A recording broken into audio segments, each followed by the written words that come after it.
Aloha, this is Emily Thoreau-Threat, host of the Grief and Happiness podcast. Every Friday, I share with you my love notes, giving you a little something to think about as you navigate your grief journey, finding happiness expanding along your way.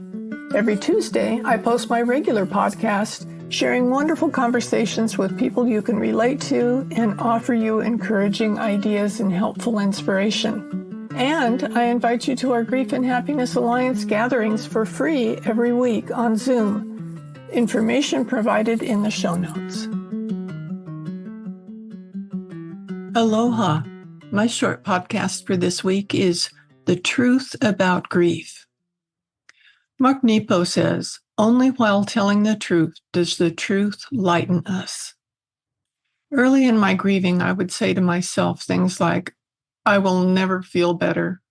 I will never love again," or "Nobody understands how bad I feel."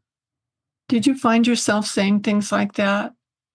You may have only said them to yourself, or you may have felt that way at the moment, but were you actually telling the truth? How would you describe how you were feeling early in your loss? Did you feel empty, lonely, devastated, inconsolable? Think back to those days. I barely remembered much of what happened because of the things that didn't seem real. It didn't seem possible that my husband would never hold me again, sleep with me, or have a wonderful conversation with me. All those things were my normal before he died. Then he was gone, along with all the wonders we had shared.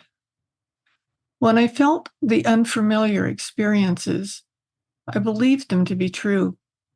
But as time went on, I realized those were temporary feelings, and I didn't need to stay mired in them. I could start moving forward a little at a time. I didn't think I would love again. Jacques and I had been married for 22 years, and after he died, I didn't feel suddenly unmarried. And I still said my husband when I referred to him. And even after I fell in love with Ron, it took me 4 years to say yes to his proposal because I didn't feel unmarried to Jacques. Fortunately, I finally realized I wasn't being fair to Ron and to our relationship, and I was able to say yes. When Jacques died, I had a hard time imagining that anyone could understand me. I just knew that anyone who hadn't had someone very close to them die just wouldn't get how I felt. I only had one friend who was also a recent widow, and she set a good example for me. Through watching her be able to smile again, I realized that people didn't have to know how I felt, since that isn't possible. But they could care about me, and I could accept the comfort that they offered me. When dealing with these issues, I realized that I wasn't telling myself the truth. Integrity is important to me, and here it was. I was telling myself things that weren't true. When I finally realized that I was living in a fantasy that I'd created, I started to examine the truth of what I was saying. I could see that I was starting to feel better, though it took a while. Discovering that allowed me to see that the truth was, and is, that things change every moment.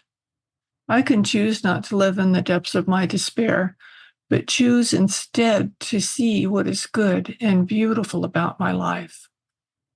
Focusing on what I'm grateful for and on what I can enjoy, I began to see the truth and focus on that. When I would start to tell myself that I couldn't be happy, I would stop and say, "Is that true?" Focusing on what I knew in my heart to be truth allowed me to start on my path of staying in the moment and discovering the truth in my life. If something starts to bring you down, ask yourself, whatever it is can be really true. Chances are you'll discover that there's a positive way to look at things and a much more positive way to move forward for you. So now, move forward. Thanks for listening, and be sure to order your Grief and Happiness Handbook and cards on Amazon.